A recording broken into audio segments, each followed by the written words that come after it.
Hello, fellow mompreneurs. Welcome to the Real Moms Podcast, the go-to space for resilient entrepreneurs who are striving for abundant living.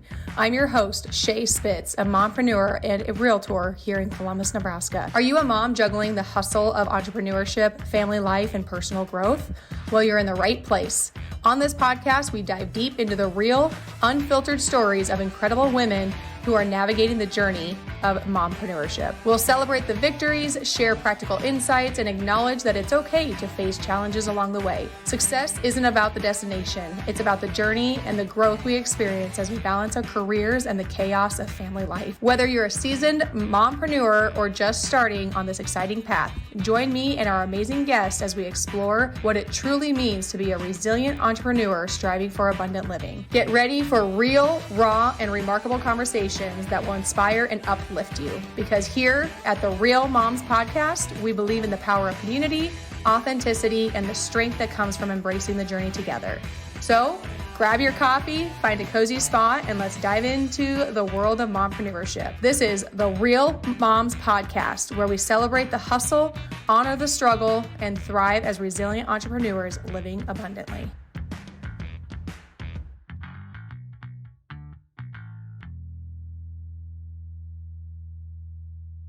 Today, I am introducing Natasha Lundy, the owner of an interior design company, Willow Key Interiors in Lincoln, Nebraska. Natasha is a mom to a 10-year-old who is growing up way too fast and married to Kyle, who is a handful as well. Natasha has had a wild ride through life in so many ways, good times and hard times. She has learned to embrace challenges and lead with kindness. Some of her goals are to live financially free, as well as prioritizing travel, health, and fitness. In so many ways, she is living that dream life. Even during stressful and overwhelming days, she managed to feel grateful and find joy in the most simple moments. I love to start every podcast with an inspirational quote, and today's quote is, "Your home is where life happens." And I stole that right off of your website, Natasha, and I thought that resonated well with life, this podcast, and of course, this episode. So thank you so much for being here, Natasha. So tell me a little bit about what your journey has been like as a mompreneur, and let's take it back. Absolutely. Well, thanks so much for having me. I'm excited to be on the podcast, and I feel like your mission to bring women together and be able to talk about these type of things and being an entrepreneur and a mom is so important. And as soon as I read the information, I was like, this is definitely something I can connect with. So all said and done, my passion has been interior design since I was in high school. And I spent my 20s trying to figure out exactly what I wanted to do with my life. And it all kept coming back to interior design. So I got into the lighting design field and really ended up loving the process of interior design in general. And that was a very specific field. But I then decided, okay, this is where I want to be. This is really speaking to me. I ended up having the opportunity to meet my old boss, who's Deb Aarons, and she's a mentor and she's an amazing designer here in Lincoln. And so after I was done in the lighting field, she hired me as her project design manager. And we really dug in deep and did some amazing remodel projects. And I learned so much in a few short years.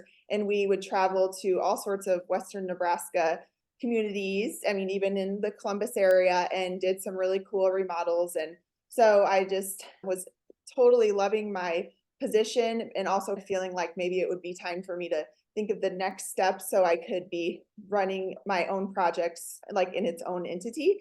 So then I got to the point where I was still working for Deb, and her and I were chatting at one point, and I was like, what if I start a staging business as a side business? So it was kind of with like intermingling where I needed a little bit more of a challenge. And then I was starting to become interested in staging. And this was right when I was like expecting Will. So 11-ish years ago, he'll be 11 on May 31st. So he's almost 11, Yes. but so I started a side business, and I remember those first couple staging. So it was furnishing. So I basically just started buying pieces, and I remember one, nice house that wasn't selling, and I went in and staged it, and it sold, and it just felt great. And the client was actually a challenge to work with, but it still turned out great, and I was able to prove myself. So within probably a few months after I started that as a side business, my son was now 1. And so I was a new mom, just juggling a lot of things.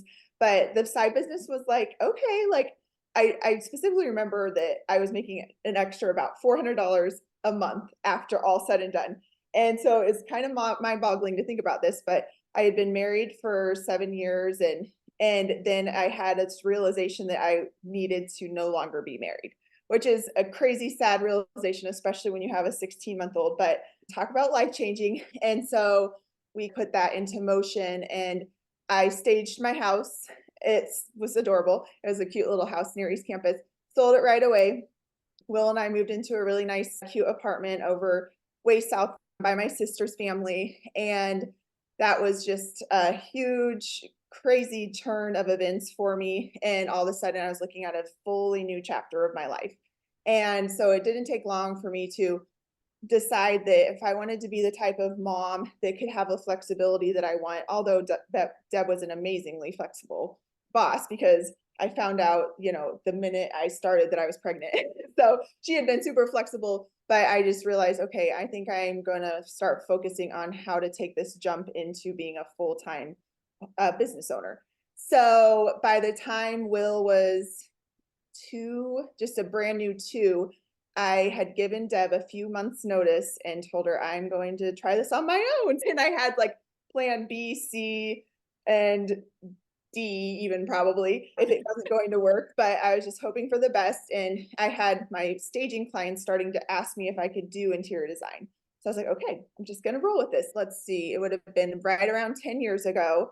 And my first week that I was a brand new entrepreneur, I spent in the library because I didn't have quite enough money to buy the right computer. So I was building my website at the library, the Oh public my library. gosh. Wow. Yes. And thank goodness I just have the most amazing support system. So I'm lucky enough that my little sister, Lena, she has a home daycare. So that's where Will was when I was working.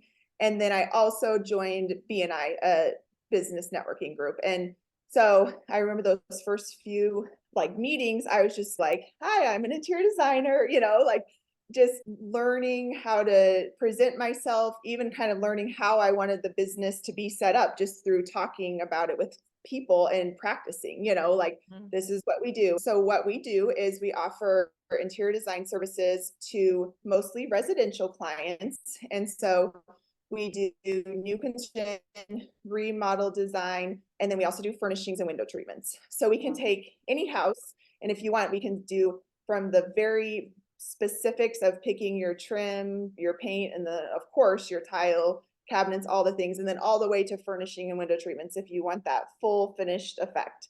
So that was just my passion. And I'm like, you know what, we're going to go for it. I wanted to be flexible as far as the interior design side goes. And then we were still doing staging at that point.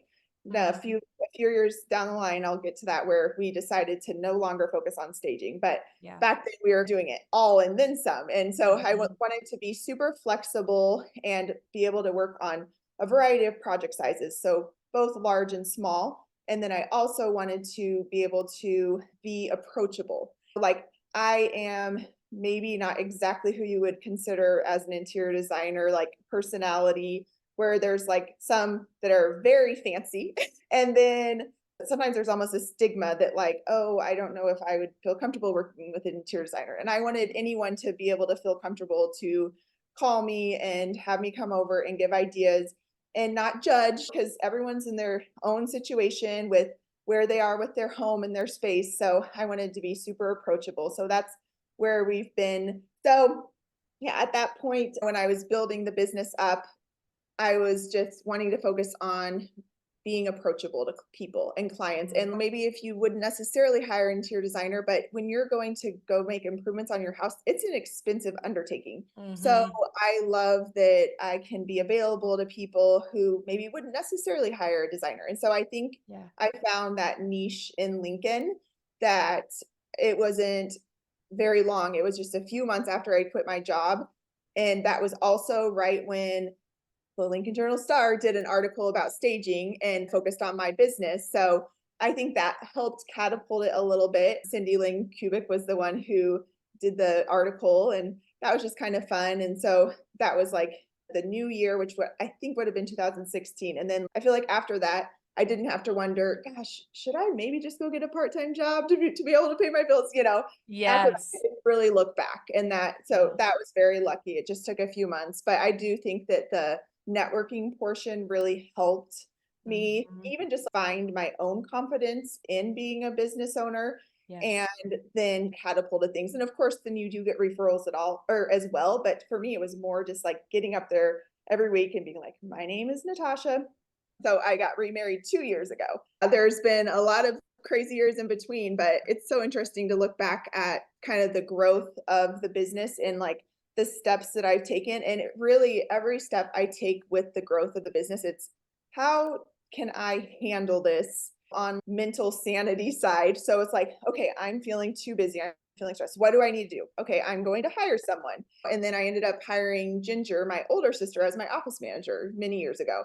And so she's been amazing. And so she does all of the office side. She does the ordering, the quotes, and she does, of course, like taxes and all of the things that I don't have time to do and don't want to do. So I just kind of Yes. send those on over. And There so you she's amazing. Yeah, exactly. And so that was just like throughout the years, just realizing, okay, I can't do it all on my own. And that's Yeah. okay, and there's always that little jump where I'm like, can I afford to hire an off manager? Can I afford a design assistant? But Mhm. you get to the point where you just have to do what's best to like keep things balanced because above and beyond, my priority has always been Will. And he has 2 days a week where he goes to his dad's, but besides that, he is my priority. And Mhm. it's been nothing short of just a joy to be able to watch him grow up to the kid who he is now, who's 5'2" almost, and curly haired and just cute as ever, but definitely sassy and feisty. Oh, yes. Oh, yeah. But Yes, in they like the are. sweetest way. So he's Yeah. always been my priority. So that's really what it stemmed from, is wanting that flexibility to be a mom, to be able to pick him up no matter what, to, be able to create my own schedule. And Mhm. truly, the other thing about it was that I never intended or never thought it would grow to this size. I was just thinking, okay, this is my passion. I can work a few hours a week. Yeah, that obviously didn't happen. Yeah. It No. pretty quickly where I was like, okay, this is definitely something where I have to figure out life balance now, because I do have wonderful, amazing referrals coming in a lot. And I don't want to get so overwhelmed where I can't be a present mom. And I need to even prioritize exercise, yoga, and my health in some ways. Otherwise, I'm going to be miserable and not be able to Mhm. perform for my clients. And then not to mention, like, I don't want to be so exhausted and grumpy that I can't be a good mom. I feel like becoming his mom was the first thing I was really good at in life. Like, I was pretty good. I mean, I was a good student and everything, but I was like pretty good at singing, but did never make the best singer. I was pretty good at my job, but I never really quite pushed myself to be the host manager at Applebee's when I was working in college. So like it really took becoming his mom, where then it was like all of a sudden I just felt like this power and strength that I didn't like find within me before. So it was interesting that like becoming a mom is almost what made me realize that I Yeah. needed to have a better situation for myself and for Will to Mhm. be able to flourish. Yeah. And so it's mind-boggling to think of. So that I was 30 when I had Will, turned 40 last year, just turned 41. And time is just the weirdest thing ever, right? Like It it is. just flies by and sometimes, but then also it crawls and sometimes. But just having that experience of becoming his mom, it's like the reason that I felt like then I had that courage to end up jumping towards business ownership, because Mhm. before I it didn't have that confidence in myself. Yeah. Yeah. So then okay, so fast forward, obviously you moved into another apartment. So what were some of the challenges of obviously starting a business, but then Yep. also being a single mom? Absolutely. That was definitely a juggling situation. And it was a little bit of a combination of like, I felt really confident in my design skills, but then I knew there was a lot more to learn. And so when I would approach a project back then, there were things that I would like almost be like, okay, I'm going to give you a lowdown. But then when I would get back to my workspace, then I would really hone in and like do more problem solving, that now things come more naturally. But Mm. I was still learning and growing then. And now like it's so fun in general. Like I do have this innate ability when I walk in a room, I can just visualize things and I can just see how a kitchen could be so much more functional with the fridge over here and just like the flow would help so much. And then I get like automatically excited at appointments. Mm. That's why like my first appointments, my initial consultations, they're billable because I walk in and I'm giving you great ideas because I can't help but to because I get in there and that's my jam. So yeah, so it was definitely a juggling situation, but at the same time I have such a supportive family. I have my sisters, I have a brother, I have great brother and sister-in-laws, and then my mom in town, she obviously works quite a bit in Omaha, but she's always been incredibly supportive.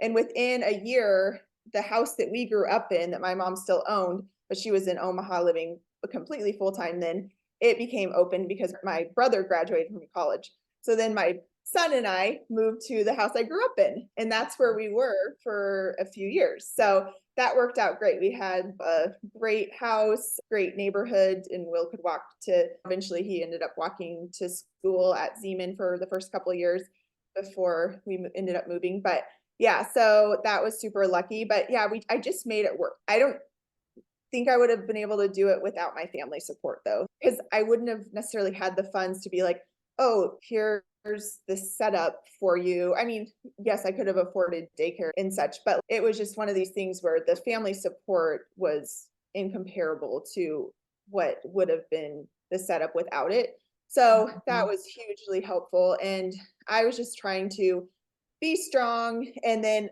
I have so many home videos of Will and I. We had so much fun and we still do, but we just had a blast. And like, he's always been a little ahead of the curve for like speech development because he was my buddy. We would just Yeah. chat and play. And it was fun. And that was just what it's about. Like, I really strive to find like the joy no matter what Mhm. in little moments of life. And then that's really what creates like that overall happiness that even when there are hard times and hard moments, like you can just refocus in on those little simple things and just feeling gratitude for what I did have, which was so much. Yeah. And I think that's where we forget is that we have so much to be thankful for that when we are going through hard times, we tend to focus on the hard times. And wherever your focus goes, your energy flows. So when you're focusing on the hard times, that's what you feel you are surrounded by. So when you can find those little pieces of gratitude in your day, it does make a huge difference. And people don't realize that. And it does take mental toughness to start doing that, especially when you're in a funk. You're like, okay, I need to go and get this kind of happened not too long ago to me. I was just kind of in a funk and I was like, okay, I need to force myself to go read the scripture in the Bible that I needed to do that morning or that I wanted to do that morning. And then I want to go sit outside and really focus on my gratitude. And it took mental toughness for me to do that. And people don't realize like it would be easy just to sit there and feel sorry for myself. I'm like, no, like there's nothing that is going on in my life that's going to be, detrimental. So let me focus on those little things, write them down. And like my day just because do you ever wake up in the morning and you're just like, what the hell am I doing with my life? Yeah, just, yeah, absolutely. Yeah. And I that's could just kind of probably what it say for us was. it's not because I'm not a morning person. So it takes me like a couple hours to just feel awake and alive. Absolutely. Yeah, Yeah. no, I kind of am a morning person, but I still get those days and I'm like, okay, let's get my morning routine going and let's just do the things that I need to do to get my day set up and let's go that direction. But so I guess what were some of the challenges that you went through as an entrepreneur, especially when you first started out? I loved how you found a network of people that you could get to know because it really is about who you know, not always about what you know. It really, it does come down to that. But I also liked how you said that it was the relationships that you were creating, but it was also creating you and you as a business owner. And so I really liked how you said that. So talk to me a little bit about, was that a challenge for you on kind of trying to identify who you are, one as a mom, but also as a business owner? Absolutely, because that was a totally new consideration.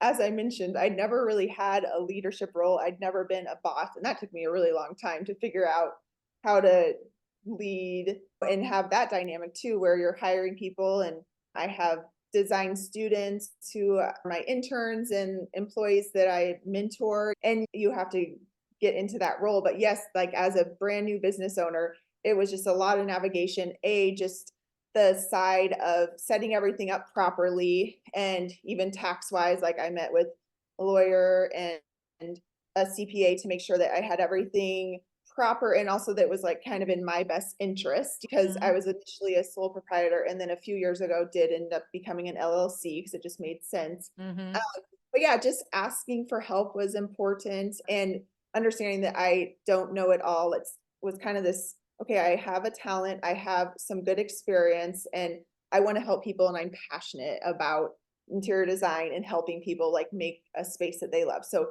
how does this all work into a career and then something like long term? So it was definitely just that, really focusing in on the balance of life and what I wanted my day in and day out to look like. And since right away, it felt like we were just getting some awesome referrals, and a lot of it was just organic referrals from people having a good experience with my design services and then telling their friends or family members or neighbors.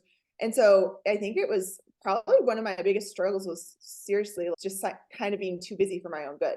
When I would say, my mom would say this, that I really want to like feel good, and I'm not one that can ignore my mode or my mood. So it's like, if I'm feeling overwhelmed and haven't fit working out in, like I get grumpy and overwhelmed. Or if I'm not eating healthy, I just kind of crash in my body. Now that I'm in my 40s, apparently my body doesn't know how to digest food very well. So I'm always like, okay, how can we adjust this so I can like feel good? And what, like, how do I need to be eating even to be healthy and to be able to go into appointments and have the energy to be my best version of myself, and then keep up with all the emails and follow up, and that's been since the beginning, that I've always been trying to figure out that balance. And so it's okay, who do I need to hire? What do I need to have set up for my space, like my design space? And we were chatting a little bit earlier, it evolved from me working out of my house to then realizing, okay, it'd be nice to have a commercial space, because I wanted to start selling furniture rather than just resourcing furniture always for clients. And it worked actually fine to work out of my home, because you can meet at vendors, you can meet at the client's house, and you have to anyway.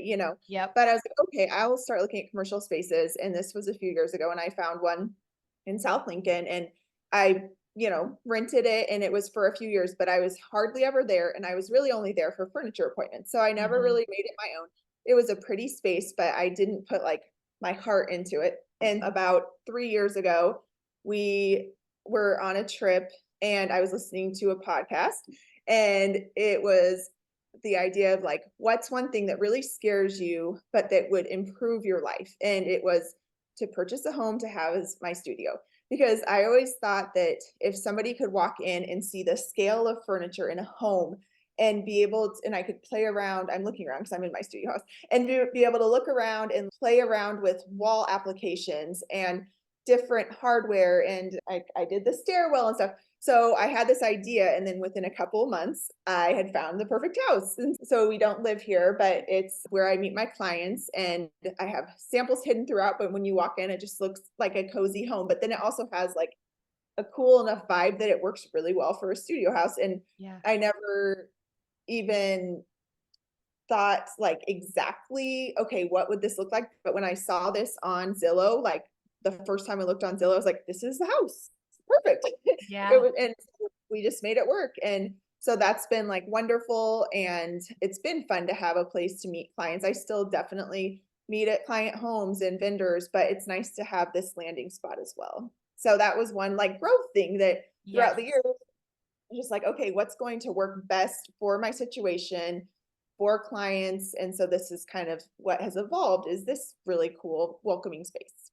Well, and I love how you heard that podcast and then you took action, because a lot of people hear things, they know they need to do things, but they never take that action, because it truly is. Your growth is outside your comfort zone. So you need to realize, I realized for me that when I start getting very comfortable, I know I need to make a change. And my husband, he hates it. He absolutely hates it because then I do something crazy. Like a couple years ago, I decided I will never forget this. I was sitting in my office at my prior brokerage and I was bored, and I do really well as a real estate agent, but I have to be busy and I Yeah. have to be doing something, but I was bored. I remember it was a couple hours. I was on floor, so I had to be there all day. I'm like, oh my gosh. And so I started thinking, like, what can I do? What's the next thing? And I knew about this old church that had been abandoned and had been sitting there for a couple years. And I'm like, I want to convert that into an Airbnb. Oh, that is Yep. awesome. Yeah. We went and looked at it. I don't know if it was that day or the next day. My husband told me no. Said absolutely not. I don't like being told no. And I made an offer, didn't tell him. And then a couple days later, it was actually April 1st of 2021, our offer was accepted.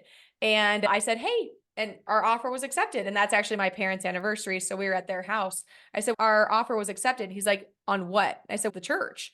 And he goes, no, it's not. And he thought it was an April Fool's joke. I'm like, no, I'm dead serious. They accepted it. He's like, are you kidding me? I'm like, yes, no, I'm not kidding you. And it is going to be great. Definitely challenges that came with it, but it's been fantastic. So yeah, I really like, so what was the quote again, or what was it that you had heard? Oh, just it was like the actual podcast was how to be a badass woman making money or something Oh yeah. along I those should lines. rename my podcast for that. I'm just kidding.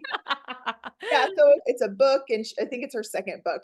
And so the question was like, what could you do that you could drastically improve your life, but it's really scary? Mhm. And that was the answer. And that's really funny you say that about your husband, because this trip, which I think the husband story will be a fun one to add, because there's a few years in between that we haven't gotten to yet, even before we bought this studio house. But we were driving and I told him that my idea of buying a house, he's no. And I think he automatically just imagined him being at the house working all the time, because he's a very like hands-on, like I want the yard to be perfect, but our house, Yeah. he's very meticulous with the house. So I think he just Yeah. thought it'd be a lot of work for him. Now, him and Will do come here and mow now, and it's like Will's job. But yeah, so real quick, because the story that's related to Kyle about that podcast is we were taking a trip to Colorado and he proposed on that trip. I married that man. That is So amazing. yeah, so That that is was so um, cool.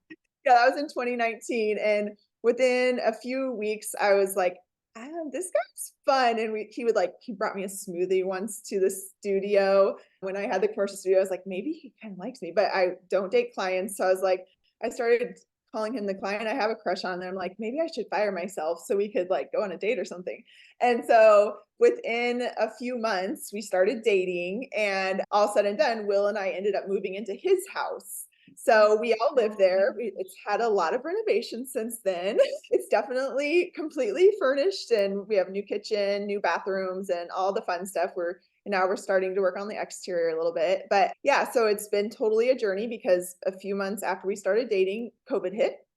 So that was a shock to the system. And yeah, it was just been so many positives, and he's just a wonderful person, wonderful support system, and then the best stepdad you could ever ask for. And they, like Will and Kyle, automatically were good buddies, and they just have the funniest, sweetest dynamic. And Kyle just goes above and beyond to support me because he knows this is my passion. So he's just such an amazing guy. He's always picking Will up from school. He has a flexible schedule. He's a firefighter at the National Guard in the airport. So he has a flexible schedule. So there are days he has off where he can just handle everything. He's a wonderful dog dad to Max, our little Yorkie poo. So yeah, he's just a great person. And then we like share a passion of traveling. So we've gotten to do a lot of fun trips. And that's kind of like one of our activities is we get to plan the next trip. And we've been to Italy. We ended up January 2020. We ended up in Italy. We were visiting my brother who was living there, and with Will and my mom. That was an amazing trip. And he took me, whenever we travel, we kind of just share the expense. But we went to Spain for my 40th birthday with Will. It was amazing for spring break. And then our next trip is Costa Rica in June. I studied abroad there and turned 21 there 20 years ago. And we're going back. Oh my gosh, Yeah. that is so amazing. Yeah, so he's very passionate about traveling. He's traveled all over the world, and he probably thinks I'm too much of a wimp because I like don't want to go on these crazy hiking ventures that he's now all of a sudden interested in. So I'm like, I need a shower uh, every day, and I'm not like too fancy when I travel, but I have some standards where I'm like, Yeah. I don't know if my back can handle walking for 12 hours a day on a hike. So Yeah. Yeah. yeah, it's been just awesome. And he has such a great family. And I feel super lucky that I have such a great life partner that can support me. And I've always just wanted this little family, and now I have it. So Yeah. Well, and I like how you said that you guys come over, or Will and Kyle both come over, they help around the house, but that's Will's job now is to mow that yard. And I yes, love having, because my kids are very involved with my business as well. Now I can't really have them do anything right now because they're still a little young, but I have them attend open houses and go to listing appointments and buyer appointments, not because I always want to, but because I have to though too, you know? yeah, So I love when people can bring their kids into their world because it's not very easy to be able to do and dragging your kids around. And some people may see it as unprofessional at times, but it's what we have to do. And I'm part of the chamber now. I've had to bring my kids to chamber meetings and I'll forewarn them like, hey, is it okay if I bring my kids with? Because it's either I bring them with or I can't be there. And yeah, I think people have become very accustomed to me bringing my kids around because they're very well behaved. They really are. They have their times, but overall, for a 9, 7, and 4-year-old, they're very well behaved for an extended period of so awesome. time. Yeah. Love it. And I brought them to one of their chamber meetings last week. And my kids were great. Everybody was interacting with them. And my kids learn how to talk to other adults. They learn how to behave, how to talk. They're still going to be kids occasionally, but just people have gotten to know my kids and they're just part of my life and they're part of my business. And it's not this separation. It's not like, hey, this is my business and this is my family. No, it's all of it together. Not being Yeah. apologetic about it. Yeah. Yeah. No, I'm not going to be because I'm a mom. I'm married, but my husband has a busy schedule too. Fortunately, we both have flexibility, but ultimately somebody's got to bring them sometimes when they don't have school or daycare. It's just inevitable. It's just life, you know? And I also want to go back and say when you started your business that you met with an attorney and you met with a CPA. I think that's where most businesses fail is they don't do that. Is Yeah. that they see that as a big expense but they don't Mhm. see it as an investment. It I've really, gone through what's that? really wasn't even a huge expense, thinking about the big picture that it's like I wanted to Yes. do it properly. Yeah. Yeah. And I like that mindset where when people get started, they want to try to keep expenses as low as possible. But I really think that's where people fail is you don't set it up properly. You don't have the right people on your team. I've gone through 3 or 4 CPAs and not because that there was anything wrong with them. It's just they weren't aligned, probably 3. They weren't aligned with my business strategy where I like to be a little bit more aggressive versus way too conservative.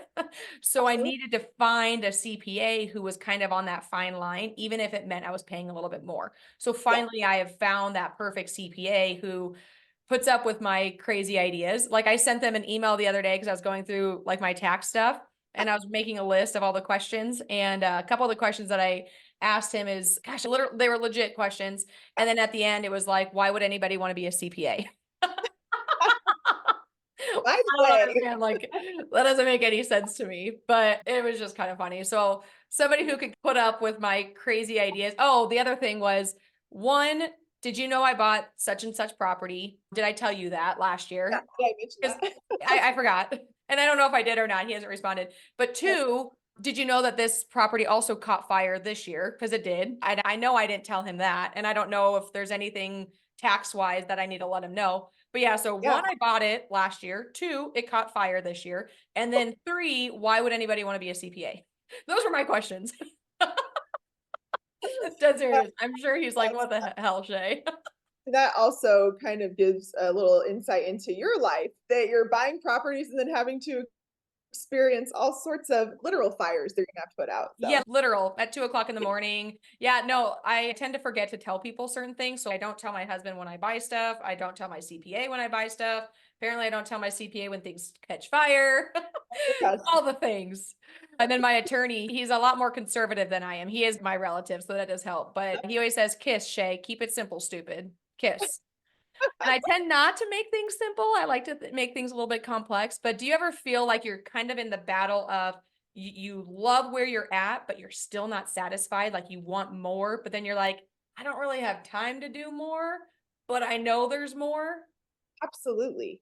It's a 100%. constant battle. It really is. And yeah, it's like, okay, because you get into the day in and day out busyness of life, and then Mhm. getting kids to sports and making dinner and food prepping and jumping over for a quick workout class, and then being sweaty. So you're like, oh gosh, now I have to go put myself back together, all the things. So it's like, then when you stop, and yeah, there is something that I just still feel like I could be at the next level, or I feel really good about our like financial situation with the business and in life, but it's like there could be that next step. But do I care about that? Because I actually, at the end of the day, I don't find success as like a dollar sign situation. And I know a lot of people who are very wealthy who are not very happy. Mhm. And I just really like, if I think about the full picture, I just want to be like happy, healthy, and have fun and feel joyful and be able to spend time with my family. So yeah, when you think about that, it's yeah, I have these different business ideas, and I could be focusing like on building my window treatment side of my business and making that its own side business. But I'm like, I sometimes I feel like there's only so much of me to go around. And Yeah. one thing that I do feel like could be a good step in the right direction is my junior designer. Her name's Courtney. She's wonderful. She started as my intern and she's graduating in May, and she's going to be able to like intensely help me even on another level with projects. She already does certain things for the projects with me, but then eventually take on her own projects. But I'm thinking of this as an opportunity if she can even start doing more of the work, because she's very talented in itself, and it's like she reads my mind. I say, okay, this is what I'm thinking, and then she rolls with it, and all of a sudden there's this like picture portfolio and these elevations. I'm like, are you a mind reader? So her and I work together really well. And I'm wondering if that could be an opportunity where she's working and then I'm maybe taking a little more time where I can think about if I have the mental capacity to Mhm. roll with some of these ideas and kind of growth options. And it's interesting because yeah, I totally feel that way. Feel like there's this combination of contentment in so many ways, but I know there's more. Yeah. Like there's another level I can get to.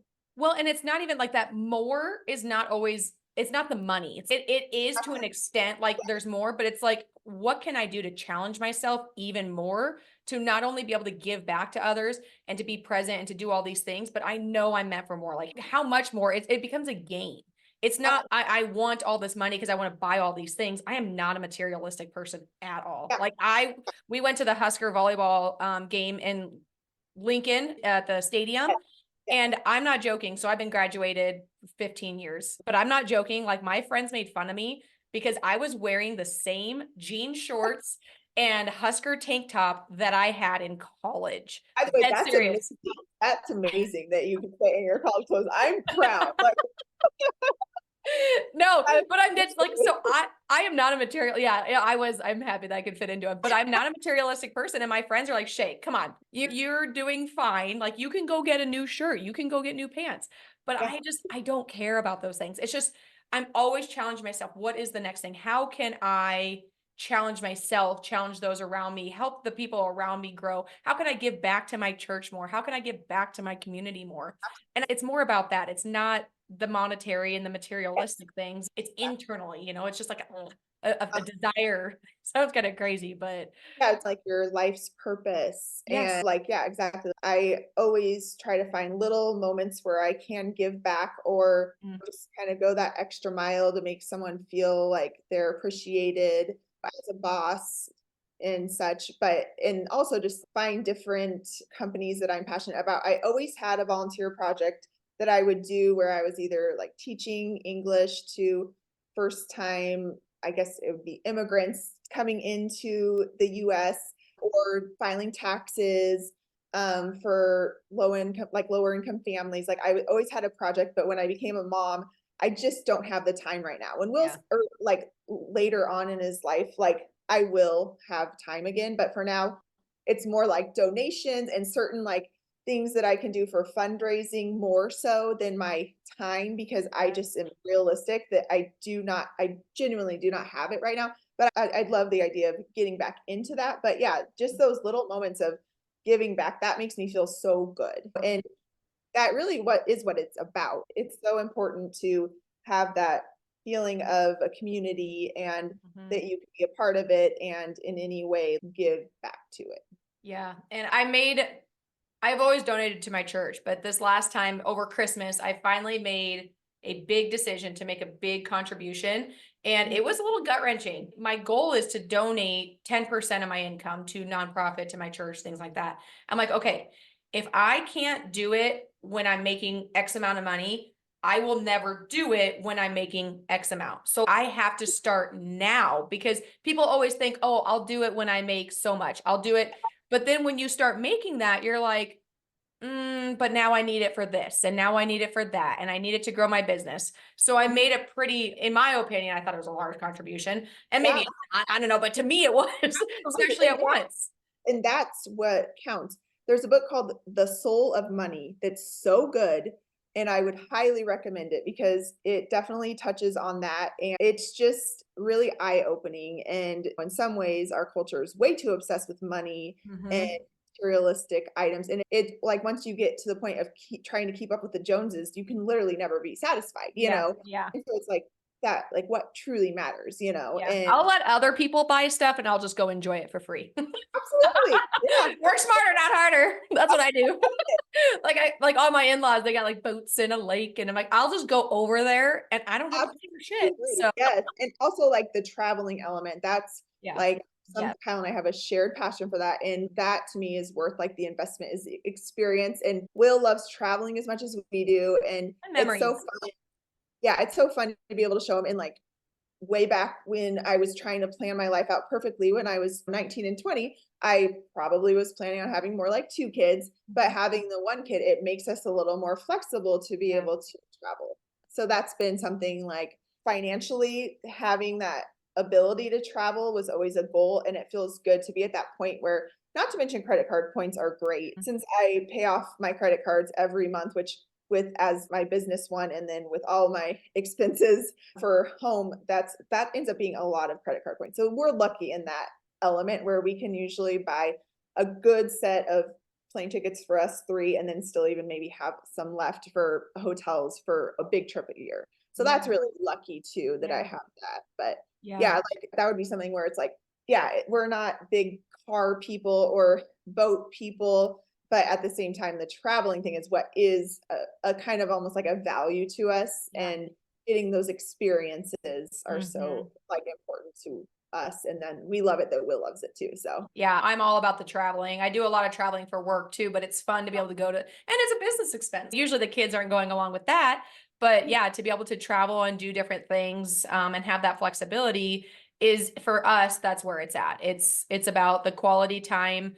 We don't always have, I'm home every night, and so is my husband for the most part. And I occasionally travel more. We're at the be overnight and stuff, but ultimately, like we're home every night. I'm taking the kids to school every yes, single day. I mean, that's where it's at. Like absolutely. next Friday, my daughter finally brought home a letter that they have their field trip. I'm unfortunately going to be gone on a trip, on a business trip, but my Yeah. husband's okay, I'll go. Like we have the flexibility to be able to do that. So I felt bad because this is my first one I'm missing, but I would like a little bit of a heads up more than a week and a half on when things are happening. I'm like, Exactly. ugh. I was so No, frustrated. I'm like, okay, just maybe let me know in advance, but whatever. But yeah, so I mean, having that flexibility and being able to do all those things is really where it's at. And that's what I want to be able to do with my life is have that. But I also want more with my yeah. life and being able to give back to people. And I kind of want to touch on before we end this, but I want to touch on a little bit about hiring somebody because I think the first time you're going to hire somebody, it's so scary because ultimately it's going to eat into your budget. It's going to eat into what you're bringing home. But I also figured out because it took me forever to finally do that. And now that I've started hiring things out, I realize where are my weaknesses and what do I not want to do or what do I not like to do and finding somebody else to be able to do that and paying them for it. But then once I started doing that, I'm like, holy moly, that has freed up so much of my time. They do it so much better. So ultimately, you're going to be able to make more money because then you can go out there and do the things that you need to do, like networking and marketing. Well, networking more so than anything. That's really where it's at as a business owner is making those connections with people. Was that hard for you, especially that first hire? Mhm. Yeah, it was definitely a jump. And just in general, I usually have little Excel sheets to be like, where am I at? You know, I'm probably in some ways could be a little more money focused when it comes to planning and like setting goals. Because I have some awesome friends. Like I have a great friend in town who's a realtor, and she was talking about like how great her first quarter was. And it was so awesome. And I was like, oh yeah, I haven't set a goal in a few years. And I think at one point it started overwhelming me. So like Mhm. I stopped doing that, but I also think I set like miniature goals for myself or Mhm. really acknowledge when it's like, okay, this is positive because I do totally believe in the power of intention and kind of like visualizing where you want to be and even have a number that you're like reaching towards. And I made a vision board at one point a few years ago with a business and life coach via my BNI group. And I remember a lot of that like kind of eerily worked out. And I'm like, I wish I would have made my number that I wanted in my bank account a little higher, especially with inflation and stuff, because now it keeps sticking there. And I'm like, can we just like go back? No, and really in some ways I just need to update my vision board to like even a next step. But yeah, getting to the point where I realized like I needed to hire someone. It started with a design assistant, and that was a big step. And very soon into it, I realized like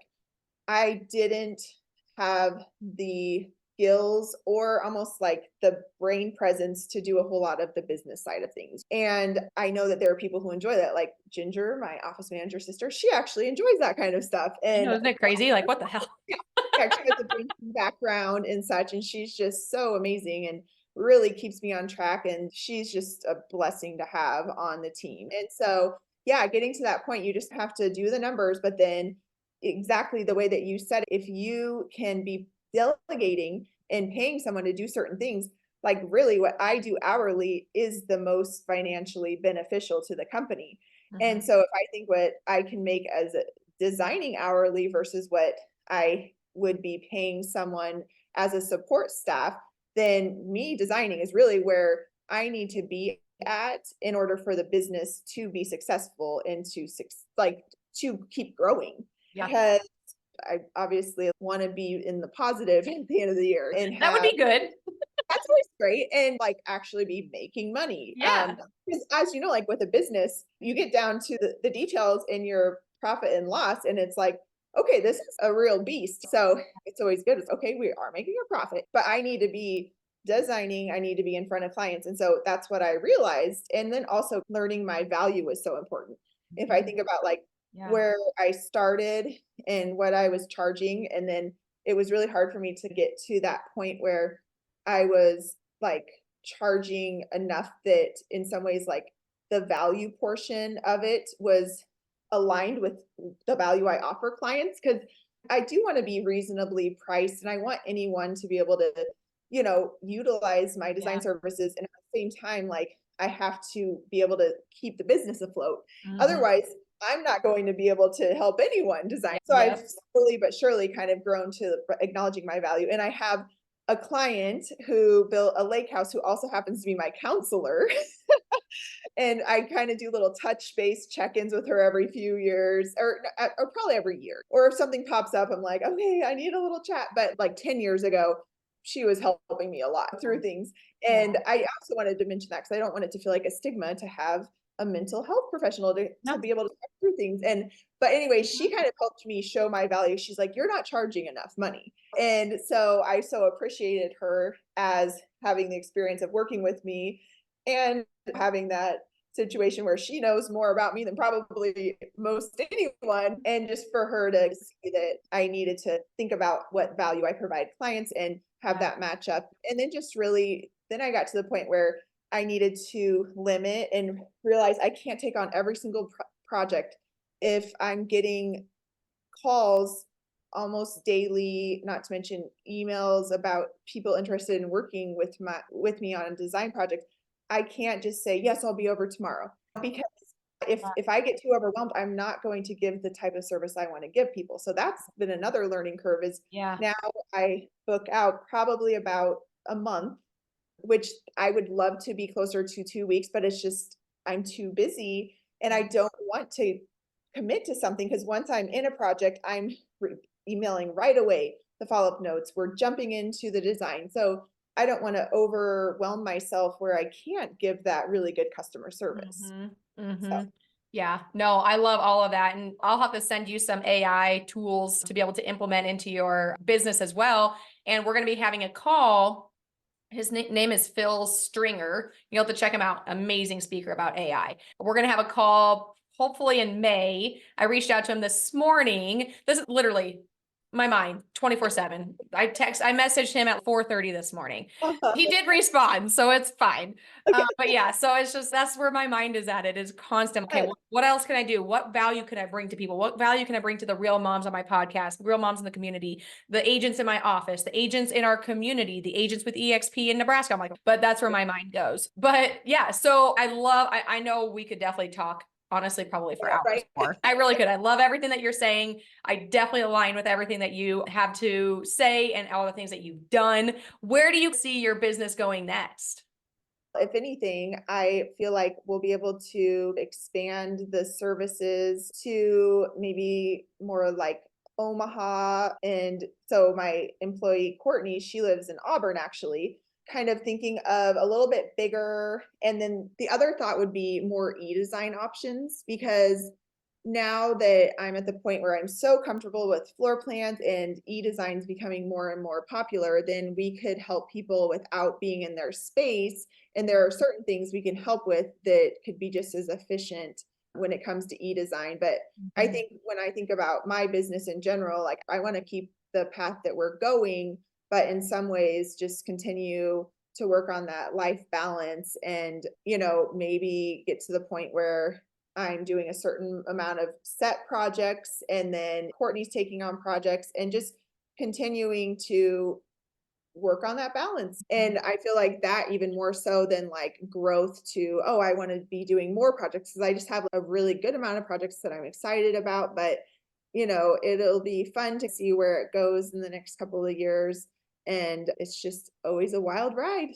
Yes, it is. So now, before we end the call, what is one piece of advice you would give to somebody who's listening? Or you could also answer it, what is one piece of advice you would give your old self when you started?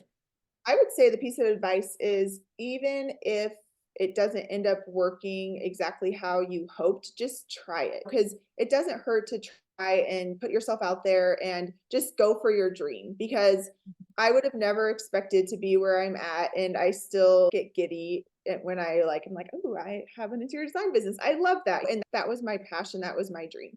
And it still is my passion. And so just go for it. And I did have plans, like backup plans. And I think that just trying to be that best version, or even if you don't feel like you're capable because you're scared, like courage is being scared, but still doing the thing. Yeah.